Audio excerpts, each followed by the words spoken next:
Bom dia, bom dia, bom dia a todos. Sejam aí muito bem-vindos a mais uma EBD. A gente está feliz aí de tê-lo nessa manhã, ok? Então já queria aí estar te convidando para você estar aí dando o seu bom dia, os demais que estão entrando junto com a gente aí. É uma alegria tê-los aqui nessa manhã, ok? Um domingo abençoado, especial, um domingo de ceia. E aí, já preparou já a sua ceia? Já comprou ali os elementos, né? O suco de uva, o pão. Prepara a sua mesa, como a gente tem orientado, como o pastor Paulo orientou aí. Tira uma foto da mesa, põe lá no grupo, né? Lança aí para as mídias sociais da igreja, que vai ser uma grande bênção, não enquanto uma competição, como o pastor Paulo falou, mas sim no sentido de registrar, não apenas na memória, mas também naquilo que você fez, né? Que com certeza isso aí vai ser uma grande bênção, né? Para sua família e para sua casa. Amém? Então, bom dia a vocês que estão entrando aí também. Deus abençoe, Deus abençoe. Já falei isso aqui também. Se você quiser compartilhar, né, a nossa escola bíblica dominical, basta ir aí embaixo agora do seu lado esquerdo e compartilhar. Você pode abrir uma sala. O que isso significa? Que você vai clicar aí, vai abrir uma sala e as pessoas que te seguem aí no Face vão estar também te acompanhando, entrando aí e podendo seguir aquilo que você está recebendo. Né? Bom dia também aí a galera aí do YouTube também. A igreja está chique agora, né? Em vários lugares, no YouTube, Face, né? Enfim, isso é uma grande bênção em nome de Jesus, ok? Vamos orar então para a gente poder estar começando. Feche seus olhos aí. Senhor, nós queremos te agradecer por mais esse domingo. Nós consagramos ao Senhor esse domingo, consagramos esse encontro, coloco isso diante do Senhor. Eu clamo, Espírito Santo, que pela sua infinita misericórdia e graça, que o Senhor esteja falando e ministrando ao meu coração e também ao coração dos irmãos que estarão acompanhando essa aula desse domingo, que o Senhor esteja abençoando em nome de Jesus, e aqueles que entrarem para ver depois, que da mesma forma o Senhor esteja ministrando e falando ao coração, que esses ensinos venham ser não apenas uma teoria sobre a nossa vida, mas venha ser um alicerce, uma base daquilo que o Senhor deseja que venhamos a viver nesse tempo. É o que eu oro e te agradeço em nome de Jesus. Amém. Amém? Então a gente está indo aí para a nossa aula de hoje, então sejam bem-vindos, dia 16/5. E o tema da aula de hoje é a posse da terra prometida, ok? Então a gente está nessa caminhada fazendo um panorama bíblico do Antigo Testamento e hoje nós vamos ver aí sobre a posse da terra prometida, ok? Então vamos lá. Primeiro ponto que eu gostaria de estar destacando com vocês aqui é o seguinte, né? Qual era o quadro? Como é que Canaã estava atravessando, né, esse primeiro momento aí, quando Josué, à frente aí do povo de Israel, quando eles se aproximaram de Canaã, qual era o contexto em que a terra prometida, em que Canaã estava vivendo, né? Então eu dividi aí em três tópicos. O primeiro é uma fortaleza física, uma fortaleza espiritual e uma fortaleza cultural. Ok? Então, seguindo comigo aí primeiro, queria destacar sobre a fortaleza física. E o texto aí diz assim: politicamente a terra estava sob o controle do povo que viviam em cidades-estado. Uma cidade com muralhas, situada no topo de um monte, poderia resistir a um exército invasor por um período praticamente indefinido, desde que houvesse suprimentos suficientes de água e comida. Consequentemente, para Israel, a conquista e a ocupação da terra pareciam uma tarefa ao mesmo tempo perigosa e impossível. Então, o primeiro ponto que eu quero destacar de como Canaã estava, como a terra prometida estava, como o alvo dos israelitas estava no sentido de uma posse da terra estava, o primeiro ponto é isso aí. Havia uma fortaleza física, né? Tinha todo um aparato físico, as muralhas, a forma, a parte geográfica da cidade dificultava qualquer invasão inimiga, ok? Então esse é o quadro de uma fortaleza física que eles teriam que enfrentar para possuir a Canaã. Tá certo? Então esse é o primeiro ponto. O segundo ponto, havia também uma fortaleza espiritual. Os cananeus eram politeístas. El, o deus-chefe, era chamado Touro Pai e Criador. O nome de sua esposa era Aserá. O principal dentre uns filhos era Baal, que significa Senhor. A gente vê isso em 1 Reis 18, 19. Então havia uma barreira física, essa barreira geográfica, essa barreira estrutural ali do território de Canaã, mas também havia uma barreira espiritual, porque eles cultuavam a vários e vários deuses, eles eram politeístas, então eles se consagravam a esses falsos deuses, eles buscavam ali uma força espiritual desses falsos deuses, e eles criam nisso, né? Então havia também aí essa barreira espiritual. E também havia uma terceira barreira que eu coloco aí, uma terceira fortaleza, que é a fortaleza cultural.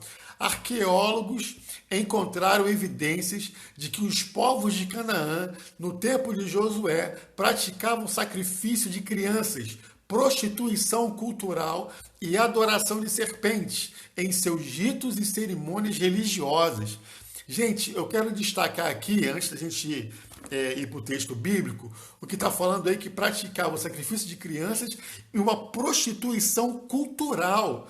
Ou seja, a prostituição para eles fazia parte da cultura deles, não era algo imoral, não era algo ilegal, mas a prostituição fazia parte da cultura deles. Né? Então, assim, isso é uma fortaleza em que os israelitas também teriam que enfrentar. Né? Isso, inclusive, foi um dos conselhos que Moisés deu, a gente vai estar vendo isso um pouco mais à frente aí. Ele falava exatamente o seguinte: olha só, tomem muito cuidado para que vocês não venham ser contaminados por essa cultura. E assim, gente, quando você busca está entrando em algum lugar, vamos pensar isso aí em nível de missões, por exemplo. Quando você faz uma missão transcultural, que você vai para uma outra nação, que você busca ali evangelizar as pessoas, estar próximo das pessoas, a grande barreira geralmente é a cultura. Por isso que uma das estratégias da missão transcultural é de você capacitar, de você qualificar um cristão que já esteja daquele determinado país, para que ele possa estar atuando no seu próprio país. É o que a gente chama de missionário autóctone, né? Aquele que é da própria terra, da própria nação. Por quê? Você já encurta o tempo de uma adaptação cultural daquela outra cultura, daquela outra nação. Então, assim, essa fortaleza cultural era algo que era terrível para os israelitas. Eles teriam que entrar nessa terra e não se deixar contaminar por essa questão. Vai comigo aí, Deuteronômio, capítulo 12, versículo 31. Deuteronômio, capítulo 12, versículo 31, diz assim a palavra do Senhor. Versículo 31. Não adorem, é o que Moisés estava falando aí, não adorem o Senhor, seu Deus, da forma como outras nações adoram os deuses delas, pois realizam para eles todo tipo de atos detestáveis que o Senhor odeia. Chegam até a queimar seus filhos e filhas chegam até a queimar filhos e filhas como sacrifícios aos seus deuses. Ok? Então aqui Moisés está dando um alerta. Olha só, não adorem como essas nações adoram seus deuses, sacrificando até mesmo seus filhos e as suas filhas, queimando em favor dos seus deuses. Então, assim, essa questão dessa fortaleza espiritual, né, essa fortaleza cultural, diz respeito a isso também. Né? São fortalezas que são colocadas numa determinada nação em virtude daquilo que eles creem, em virtude daquilo que eles vivem. Então, esse contexto da situação de Canaã foi esse contexto que eles encontraram. Então, uma fortaleza física, uma fortaleza espiritual e uma fortaleza cultural. Ok? E aí eu quero destacar esse texto aí, eu deixei esse slide de propósito, para a gente poder estar pensando a esse respeito aí. Olha o que diz aí. Após esse longo período, a iniquidade dos cananeus aumentou ainda mais, de maneira que o tempo do julgamento se tornou oportuno. Nessa época, Israel entrou em Canaã para ocupar a terra. Ok? Então, na verdade, o pecado, né, de acordo com essas três fortalezas que nós vimos, chegou até o Senhor e o Senhor falou assim, não dá mais para esperar. Né? Teve toda uma questão cronológica, né, das profecias que foram faladas a respeito do tempo em que o povo deveria ficar ali em cativeiro, tudo isso. Mas essa questão do pecado cultural, do pecado espiritual, como esse povo se comportava diante de Deus, chegou ao ponto que ele falou assim, chega, chegaram no limite. Chegaram no limite da prostituição, chegaram no limite da idolatria, chegaram no limite do assassinato, chegaram no limite, não dá mais para suportar. Então, o que o texto diz aí, nesse momento, nessa época, Israel entrou em Canaã para ocupar a terra como momento oportuno, para que o Senhor mudasse a história da terra que ele havia prometido a Abraão, Isaque e Jacó. Amém? Então vamos lá. A conquista agora sob liderança de Josué. Olha o que diz aí. Josué chegou a essa importante posição de liderança após ter adquirido bastante experiência e preparo sob orientação de Moisés. Então, assim, gente, tudo aquilo que ele aprendeu caminhando com Moisés, sendo discipulado por Moisés, observando a postura, a vida, as atitudes de Moisés, agora ele, enquanto líder, ele aplicou isso. Amém? Então, assim, aquilo que ele aprendeu, a forma como ele foi discipulado, agora ele está colocando em prática, né? Então, agora essa conquista agora está debaixo da autoridade, do desígnio de Josué com relação ao povo. Lembra que em uma das aulas eu falei sobre isso, né? Que houve uma transição de liderança. Então Moisés, ele foi até onde ele tinha que ir, chegou até o limite dele, e a partir daquele momento uma nova geração se levantou, agora debaixo da autoridade, da liderança de Josué. Ele testemunhara o poder de Deus manifestado em favor dele e do seu povo, desde o Egito até as fronteiras de Canaã. Embora toda uma geração tenha perdido o privilégio de entrar ali por causa da incredulidade. Nós já vimos isso, né? Que saiu uma nação do Egito, saiu uma geração do Egito e uma nova geração nasceu ao longo dos 40 anos da peregrinação no deserto. E daqueles que saíram do Egito, apenas Josué e Caleb entraram na terra da promessa, porque eles foram obedientes, eles foram fiéis, eles seguiram aquilo que era os desígnios de Deus. E quem entrou, na verdade, dos israelitas foi essa nova geração que surgiu, que nasceu ao longo da caminhada do deserto. Ok? Então isso aí fica claro nesse momento aí em que Josué está à frente do povo. Vamos lá. Deixa eu passar aqui. Opa! Foi. A entrada em Canaã. Né? Então diz aí, ó, os primeiros 4 capítulos do livro de Josué narram os fatos acontecidos durante a viagem de Israel pela Palestina. Podemos resumi-los da seguinte maneira.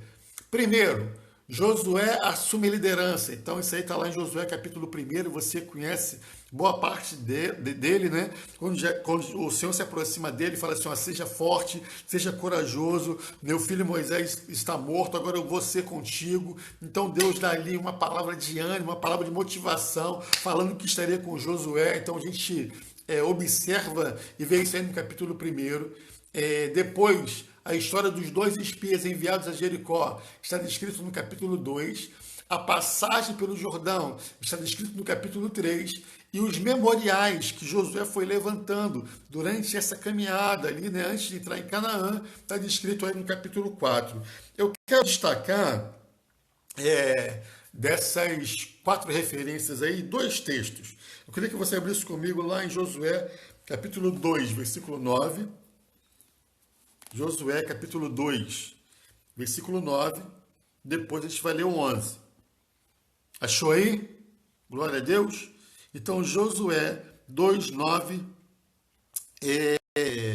fala assim. Josué, capítulo 2, versículo 9, fala assim. Sei que o Senhor lhes deu esta terra, disse ela, Raabe falando, ali junto com aqueles espias. Agora, olha só o que ela declara aí, gente. Estamos todos apavorados por sua causa. Todos os habitantes dessa terra estão desesperados. Então, quando os espias eles foram até lá, eles não sabiam que eles iam ter esse encontro com Raabe, ok? Eles foram espiar a terra, viram ali que a terra manava leite e mel, cacho de uva, 3 pessoas tinham que carregar, mas viram também um gigante. Mas nesse momento aqui, Raabe dá um depoimento que eu acho que é poderoso demais. Ela fala assim, todos os habitantes dessa terra estão desesperados. Por que isso? Olha o que eu falei no versículo 11 de Josué capítulo 2. Não é à toa que estamos dominados pelo medo. Ninguém tem ânimo para lutar depois de ouvir coisas como essas, pois o Senhor, seu Deus, é Deus supremo, em cima no céu e embaixo na terra.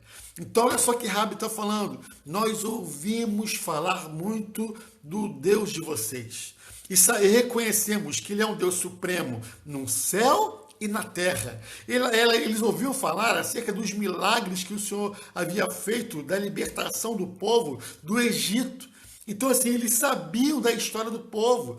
Eles muitas vezes não queriam reconhecer, mas o coração deles estava com medo, porque eles sabiam o poder que o Deus de Israel tinha. Era o Deus Todo-Poderoso, era o Deus que já tinha livrado o povo de Israel de tantas coisas. Então, havia medo naquele lugar.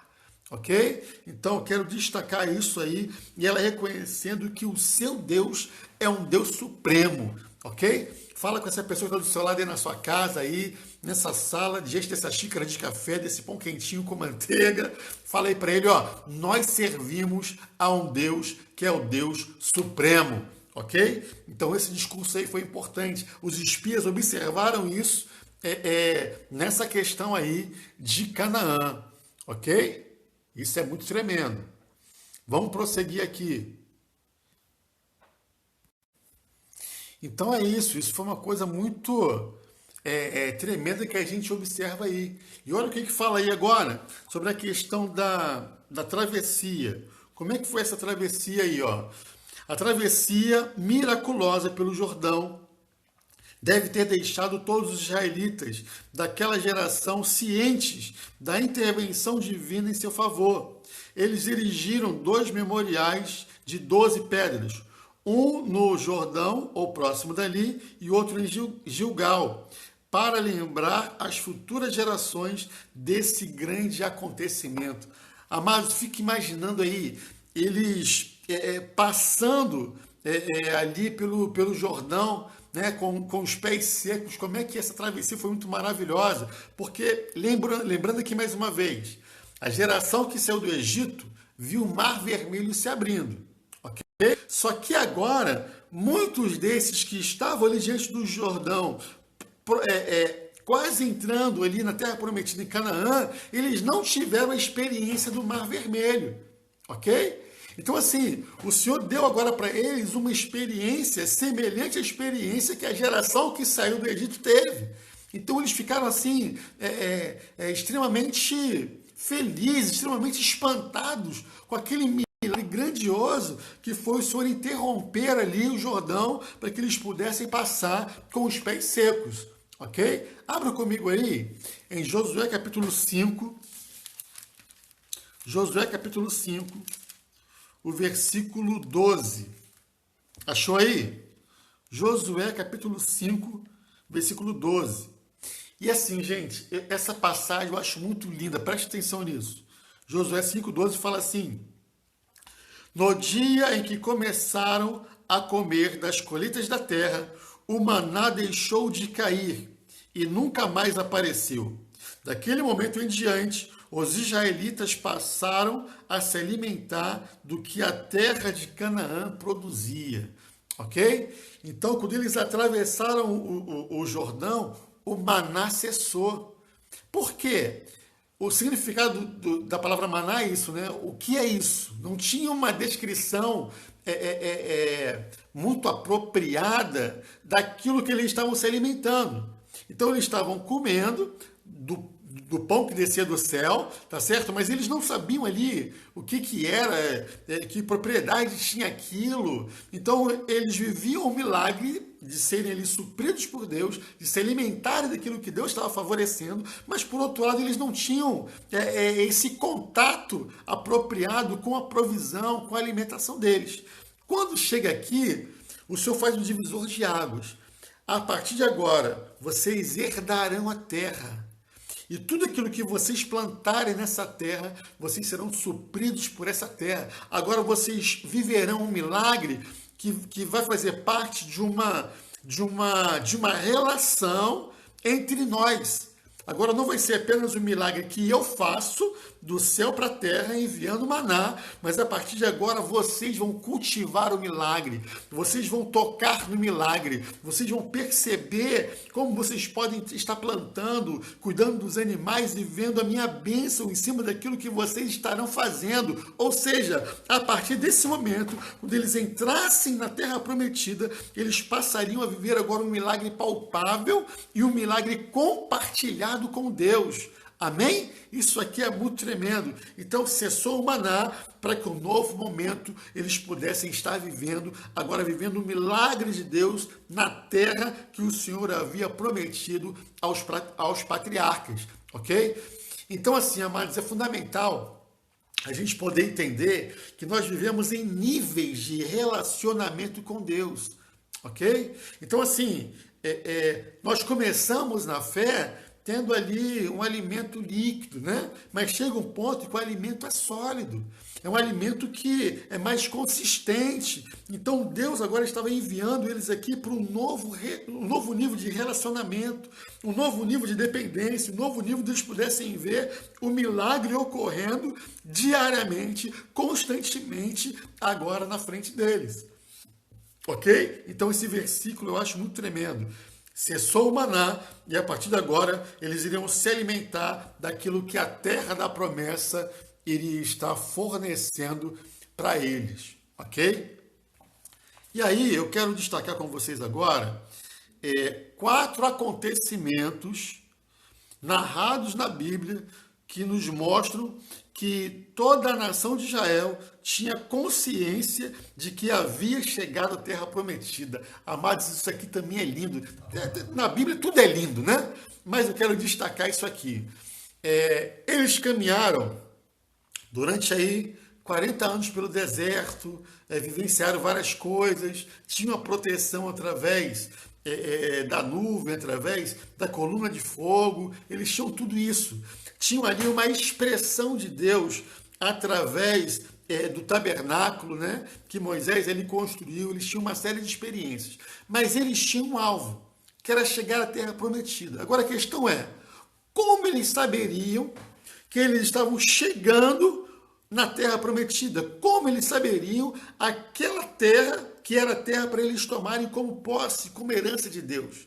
Então é isso que a gente vai estar vendo aí. Primeiro ponto, edificaram 2 memoriais de pedra para perpetuar a lembrança da libertação divina. Então, quando eles ergueram ali um memorial, o povo já se ligou, opa, peraí, nós não erguemos em nenhum lugar durante essa caminhada um memorial com o tamanho significado, com o significado das 12 tribos, numa terra específica. Opa, esse é o sinal de que essa é a terra prometida.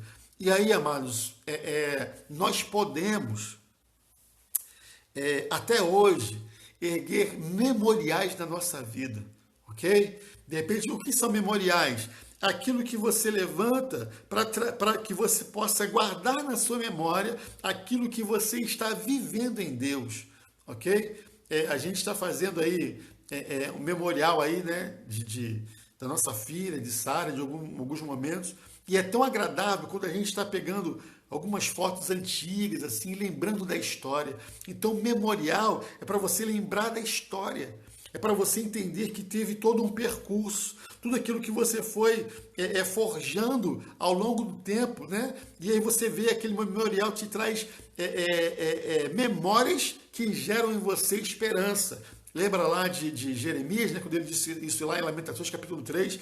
Quero trazer à minha memória somente aquilo que me dá esperança. Então, memorial é para nos trazer esperança diante daquilo que nós iremos fazer, ok? Então, o primeiro sinal aqui que o povo observou que eles estavam diante da terra prometida foram esses memoriais de pedra que foram levantados. Segundo, celebraram a Páscoa, lembrando a nova geração que eles haviam sido libertos do Egito. Então, assim, eles celebraram a Páscoa nesse momento aqui para trazer à memória da nova geração aquilo que os seus pais, que os seus avós fizeram quando eles saíram do Egito, que foi simbolizando ali a Páscoa. E aí, amados, quando a gente lê lá em 1 Coríntios 11, quando fala acerca da ceia, né? A ceia é o quê? É um memorial. Então Jesus nos orientou, faça isso enquanto memorial até que eu venha, até que eu volte. Tá dando para entender? Então, assim, a Páscoa, a ceia, tem esse significado, um significado de memorial também. Então, eles celebraram a Páscoa naquele momento, lembrando a nova geração que eles haviam sido libertos do Egito. Opa, esse é o sinal que nós estamos também aqui na Terra Prometida. Terceiro, observaram o ritual da circuncisão, conscientizando-se de que eram povo da aliança de Deus, ok? Então, mais uma vez, através da circuncisão, eles se lembraram agora da aliança feita com Deus lá com Abraão, ok? Nós já vimos isso também, né? A aliança abrâmica foi feita aí em cima da questão da circuncisão, uma aliança de sangue. E o quarto e último ponto, o suprimento de maná cessou. Agora tinham de retirar seu sustento da terra na qual haviam entrado, ok? Então eles saíram agora de um lugar do deserto, de um lugar de um suprimento onde apenas Deus os supria, agora entrando numa terra que manava leite e mel. Essa terra que eles iriam cultivar para então se alimentarem daquela terra. Então esses 4 pontos formam um conjunto de acontecimentos que geram uma análise de que eles estavam chegando até a Terra Prometida, ok? E aí, nós temos a partir do capítulo 13 até o versículo 24, que fala sobre a divisão da terra deles, ok? Então, olha o que está descrito aí. Os capítulos restantes de Josué descreve sobre a divisão da terra prometida e o discurso de despedida de Josué. Da seguinte maneira. Então, olha só, com a sua Bíblia em mão, eu vou querer que você acompanhe algumas leituras aí que eu tenho a certeza que irá marcar a sua vida. Então, primeiro, o plano para a divisão. Então, teve um plano, um projeto, uma estratégia da divisão das terras pelas tribos, ok? Isso está descrito em Josué, capítulo 13 e capítulo 14. Mas eu quero destacar esses 2 textos. Então, vai primeiro comigo, lá em Josué, capítulo 13, versículo 1. Versículo 1 aí, achou? Josué 13, 1, fala assim: Josué já era idoso e o Senhor lhe disse: você está envelhecendo e ainda há muita terra a ser conquistada. Gente, imagina Josué ouvindo-se de Deus. Como se Deus estivesse falando o seguinte: olha só, apressa o seu chamado. Apressa o seu chamado, dá um jeito aí, corre atrás, faz o que você tem que fazer, porque você já está ficando velho, o tempo está passando. Então, cumpra aquilo que é o seu chamado. E aí, quando eu estava estudando isso aqui, não tem como eu não me lembrar da palavra pastoral de sexta-feira. Amados, se você ainda não viu, vai lá ver. Palavra tremenda do pastor Carlos, quando ele falou sobre a questão do chamado, ele falou sobre a questão do propósito, foi algo assim muito, muito, muito tremendo, sabe? Como Deus, ele chamou ali, né, a Levi, chamou Mateus, né, e falou assim, ó, segue-me. O que ele deixou, o que ele abriu mão, que ele seguiu prontamente. Ele não ficou pensando, mas eu vou seguir, eu não vou, mas o que eu vou perder se eu for seguir agora, né, Jesus e tal? Ele não pensou, ele se levantou e seguiu. Então, assim, a palavra de sexta-feira foi tremenda demais, ministrou muito, falou muito ao meu coração. Então, quando Deus chega para Josué e fala isso aqui, ó, você está envelhecendo. Olha só, o tempo está passando. E é hora de você cumprir o seu chamado. É hora de você viver o seu chamado. Amados, se o seu tempo está passando, é isso aí. É hora de você viver o seu chamado. Que você venha ser como um vulcão. Um vulcão que entra em erupção e a partir do momento que entra em erupção, aquilo que está na sua frente, você vai queimando tudo com o fogo do Espírito Santo. Amém? Então, assim, que esse venha a ser o tempo onde você venha receber e viver de maneira tremenda o seu chamado, ok? Então, Josué já levou essa palavra de choque de Deus assim, e aí então ele deu ainda mais velocidade àquilo que era o chamado de Deus sobre a vida dele, né? Com relação à divisão das terras e aquilo que eles tinham que fazer. E segundo ponto que eu gostaria de destacar nisso aí, está em Josué, capítulo 14, versículo 13. Você pode abrir comigo aí? Josué 14, 13 fala assim, achou? Diz assim, então Josué abençoou Caleb, filho de Jefoné, e lhe deu Hebrom como sua porção da terra. Então diz o quê? Então Josué abençoou Caleb. Amados, isso aqui é muito lindo. Então, nesse momento aqui, Josué chega e fala assim, bom, Caleb, você foi um parceiro, você foi uma pessoa que comeu bastante junto, então agora você vai receber sua bênção de forma muito especial. Valeu a pena ter cumprido o chamado, valeu a pena ter sido obediente, valeu a pena ter sido parceiro, valeu a pena dizer sim para o Senhor, ok? Então Caleb recebe aí essa bênção do Senhor. A divisão entre as tribos, está descrito aí no capítulo 15 ao capítulo 19 de Josué. Vamos lá, abre comigo Josué capítulo 17, a partir do versículo 15. Achou aí? Josué 17, a partir do versículo 15, diz assim, Josué respondeu, se vocês são tão numerosos e se a região montanhosa de Efraim não é grande o suficiente para vocês, abram espaço nos bosques onde habitam os ferezeus e os refaíns, ok? Porque houve aqui uma reclamação aí da tribo de Manassés, falando, não, mas isso aqui é pequeno demais, nós somos uma tribo grande, nós precisamos de uma terra maior. Então Josué lança esse desafio para cima deles. Olha o que diz aí no versículo 16.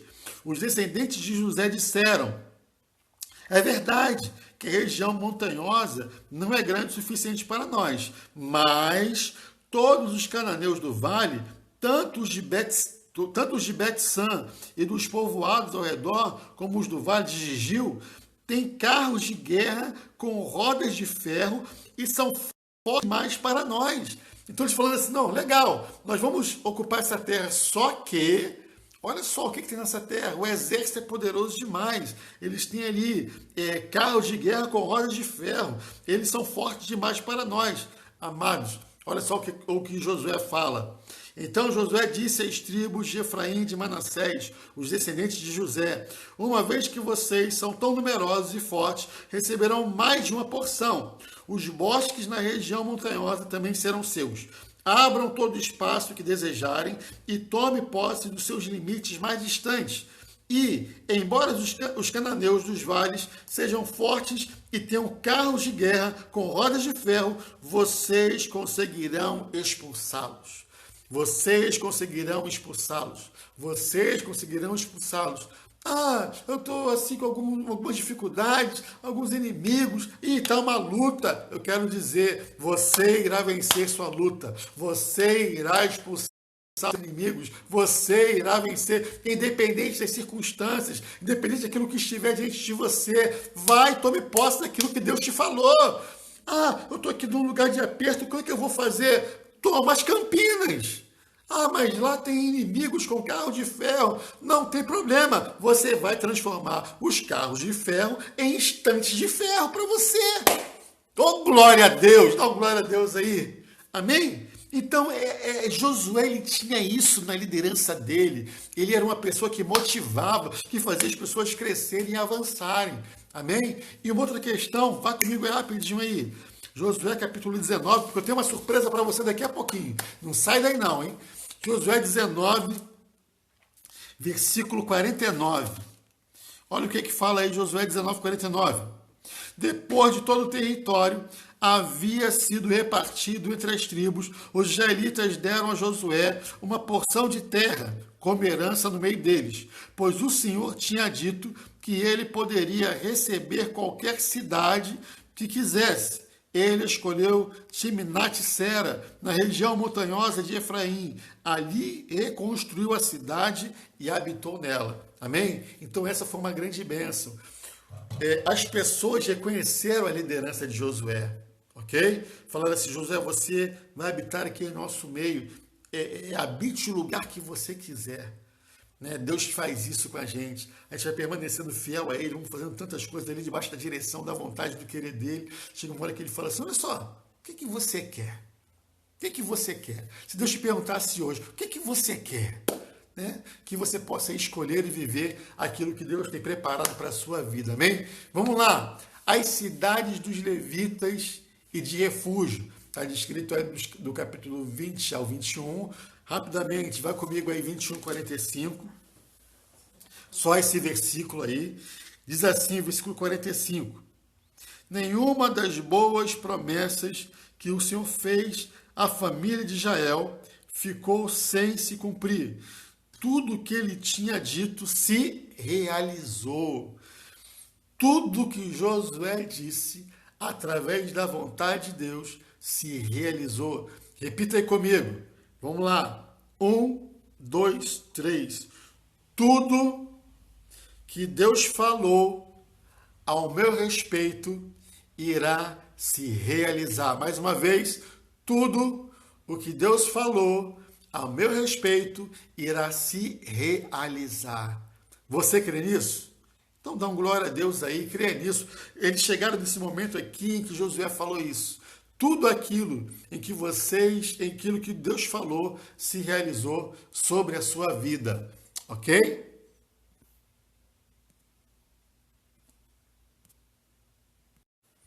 E o último ponto aí, que eu quero finalizar nesse pedaço, diz assim, ó, a despedida e a morte de Josué. Descrito dos capítulos 22 até o capítulo 24. Abra comigo aí, Josué capítulo 22, versículo 5. Achou aí? Josué 22, 5. Fala assim a palavra do Senhor. Mas tenham muito cuidado de cumprir todos os mandamentos e a lei que Moisés, servo do Senhor, lhes deu. Amem o Senhor, seu Deus, andem em todos os seus caminhos, obedeçam aos seus mandamentos, apeguem-se a ele firmemente e sirvam-no de todo o coração e de toda a alma. Eu estou chamando esse último tópico aí dos bons conselhos de Josué. Amém? Os bons conselhos de Josué. Então, o primeiro bom conselho de Josué, antes da sua morte, está descrito aí em Josué capítulo 22, o versículo 5.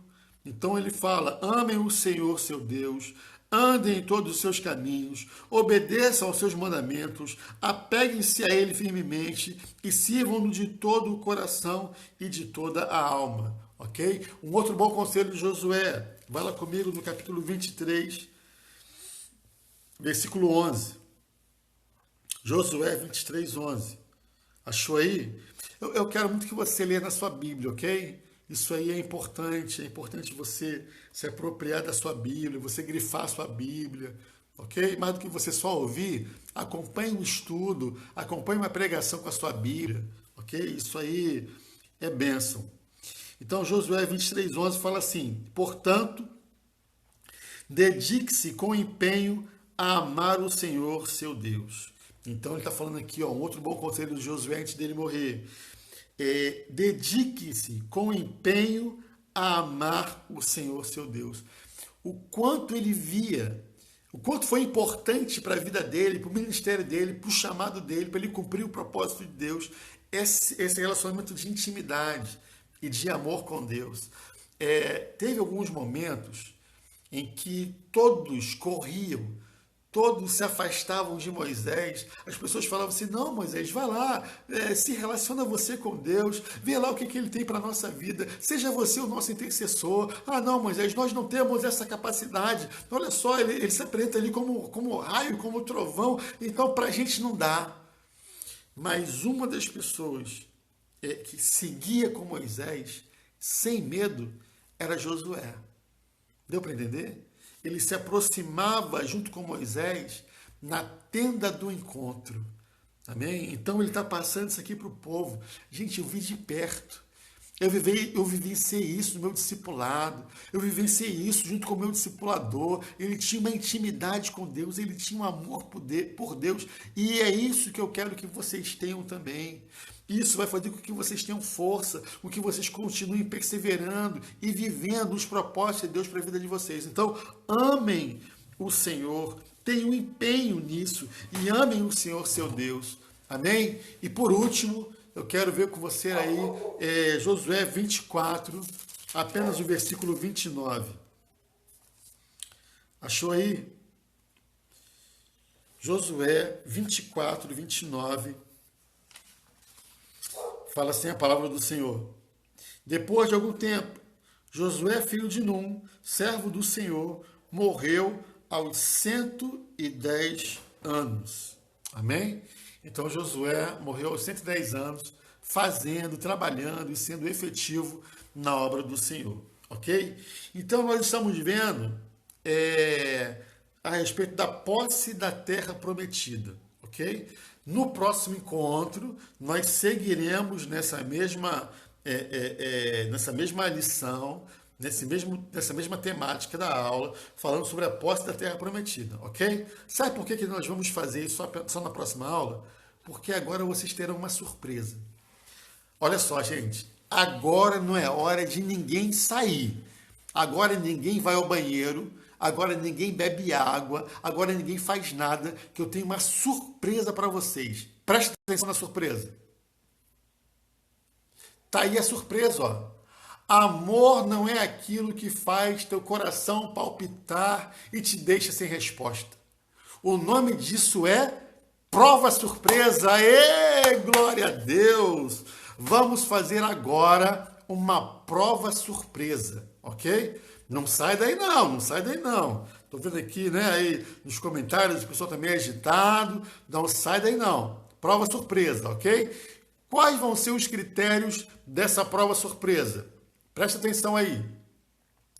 Primeiro critério, essa prova vale 10, ok? Segundo, a média para aprovação dessa prova é 7. Então, se você tirar menos de 7, você vai ficar com nota vermelha. Se tirar mais de 7, beleza. Se tirar 10, ótimo, ok? Terceiro, a prova será objetiva. Olha só que boa notícia que eu estou te dando. Não vai ser aquela prova subjetiva, descritiva, não. A prova vai ser objetiva. E quarto critério, pela presença que você está dando aqui, pelo seu prestígio à Escola Bíblica Dominical, você já ganha 5 pontos. Aleluia! Então você vai fazer uma prova de 5 questões. Cada questão valendo 1 ponto. E por você estar aqui agora, prestigiando a EBD, você já vai sair com 5 pontos. Ok? Então, beleza. Vamos nessa. Então, você tem que acertar, no mínimo, das 5 questões, você tem que acertar pelo menos 2 questões. Ok? Cada questão, você vai ter 3 alternativas. Alternativa A, alternativa B e alternativa C. Ok? Então, beleza. O que nós vamos fazer? Eu vou falar a questão, depois eu vou falar as alternativas, e eu vou contar de 1 até 3. Vou falar 1, 2, 3. Coloca aí. Você vai colocar aí embaixo aqui agora, letra A, B ou C. Só que tem que ser todo mundo junto, ok? Não fica esperando aí o pastor clicar primeiro, não fica esperando aí os presbíteros clicarem primeiro, não. Você vai clicar junto. Vou contar 1, 2, 3, você vai clicar A, B ou C. Deu para entender? Então vamos lá.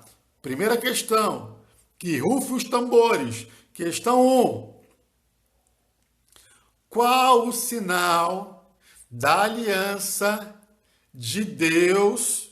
Qual o sinal da aliança de Deus com Noé? Qual o sinal da aliança de Deus com Noé? Espero contar de 1 até 3, hein? Alternativa a arca. Alternativa B, o arco-íris. Alternativa C, Deus ter aceito o sacrifício de Noé. Então, qual o sinal da aliança de Deus com Noé? Se você acha que é a arca, vai digitar a letra A, o arco-íris B, Deus ter aceito o sacrifício de Noé, C. 1, 2, 3. Vai lá, manda aí. A, B ou C? A, B ou C? Vamos lá. A, B ou C? Beleza. Mais 2 segundos para pensar. 1, 2, acabou o tempo. Quem marcou, marcou. Quem não marcou, agora espera. Então, vamos ver a resposta. Resposta letra B, o arco-íris. Então, se você marcou letra B, já está com mais um pontinho. Então, já subiu de 5 para 6. Ok? Vamos para a questão 2. Para você se manter aquecido aí. Vamos lá. Questão 2. Quem foi o primeiro patriarca? Já vai pensando aí. Quem foi o primeiro patriarca? Letra A, Jacó. Letra B, Abraão. Letra C, Isaac. Vamos lá? 1, 2, 3. Pode marcar aí. A, B ou C? Vamos lá. Quem acha que o primeiro patriarca foi Jacó, marca A. Quem acha que foi Abraão, marca B. Quem acha que foi Isaac, marca C. Ok. 1, 2, 3. Acabou. Encerrou. Vamos ver agora qual foi a questão certa. Quem marcou Abraão acertou. Se você acertou a questão 1 e 2, você já está na média. Já está com 7. Legal? Vamos lá. Questão agora de número 3. Por que o faraó fez aumentar a opressão sobre os israelitas? Por que o faraó fez aumentar a opressão sobre os israelitas? Alternativa A, eles eram rebeldes. Alternativa B, eles eram desobedientes. Alternativa C, devido à multiplicação de sua população. 1, 2, 3, pode marcar. Alternativa A, eles eram rebeldes. B, eles eram desobedientes. C, devido à multiplicação de sua população. Acabou. Agora quem não marcou, não marca mais. Agora já acabou. Vamos lá. Qual é a alternativa certa? Letra C. Devido à multiplicação de sua população. Não vou explicar isso porque é uma prova de revisão, ok? Isso a gente já viu, né? Tanto é que foi nesse momento que foi instituída a morte dos meninos que nascessem, né? Então, Moisés nasceu dentro desse contexto aí, beleza? Então, se você acertou as 3, já está com a média 8, ok? Vamos lá, quarta questão. Que praga representou o clímax do desafio entre o faraó... Vou repetir. Que praga representou o clímax do desafio entre o faraó e Deus? Vamos lá. Alternativa A, morte dos primogênitos. Alternativa B, a praga da escuridão. Alternativa C, a praga de sangue do rio Nilo. O que aconteceu? Qual foi a última praga ali que aconteceu ao ponto das pessoas ao ponto de Faraó ter amolecido seu coração e libertado o povo. Vamos lá, 1, 2, 3, pode marcar. Acabei dando aqui uma dica, mas pode marcar. Letra A, B ou C. 1, 2, 3, encerrou. Vamos ver agora qual é a alternativa correta. Alternativa correta, alternativa A morte dos primogênitos. A partir da morte dos primogênitos, que o povo então foi liberado para seguir ali debaixo da direção e da liderança de Moisés. Ok? Então, se você acertou as 4, você já está com 9. Já está com 9. Vamos ver se você vai gabaritar essa prova. Agora eu quero ver. Quero ver agora essa alternativa 5 aí. Preparado? Vamos lá. Questão 5. Em qual livro do Pentateuco está descrita a bênção divina? O que diz aí na bênção divina? Diz o seguinte. Vamos lá. Para você poder ver aí melhor. O Senhor te abençoe e te guarde. O Senhor faça resplandecer o rosto sobre ti e tenha misericórdia de ti. O Senhor sobre ti levante o rosto e te dê a paz. Ok? Então a pergunta é: em qual livro do Pentateuco está descrito a bênção divina? Essa que eu acabei de ler. Vamos lá. Opa! Letra A, Êxodo. Letra B, Deuteronômio. Letra C, Números. 1, 2, 3, pode marcar. Se você acha que é letra A, Êxodo. Se você acha que é letra B, Deuteronômio. Se você acha que é Números, letra C. Ok? 1, 2, 3, encerrou. Vamos ver qual é a letra C. Letra C. Essa bênção divina está descrito no livro de Números. Então, coloca a sua nota aí. Não temos aqui no nosso meio nenhum coração competidor, ok? Ninguém vai se sentir melhor do que ninguém, mas isso aqui foi só uma prova, surpresa, para dar uma dinamizada aí na nossa aula de hoje. Gostou? Então fala aí, comenta aí se você gostou da prova, como é que você foi, se ficou muito nervoso ou não, tá? Mas isso faz parte, ok? Então, quero agradecer mais uma vez aí sua presença, quero agradecer mais uma vez você estar prestigiando a Escola Bíblica Dominical, que você possa estar junto aí com a sua família assistindo, que isso aí com certeza vai ser bênção para a sua vida e para a sua casa, porque nós fazemos isso com muito carinho, ok? Nós encerramos aqui a nossa aula de hoje. Espero que você tenha gostado, ok?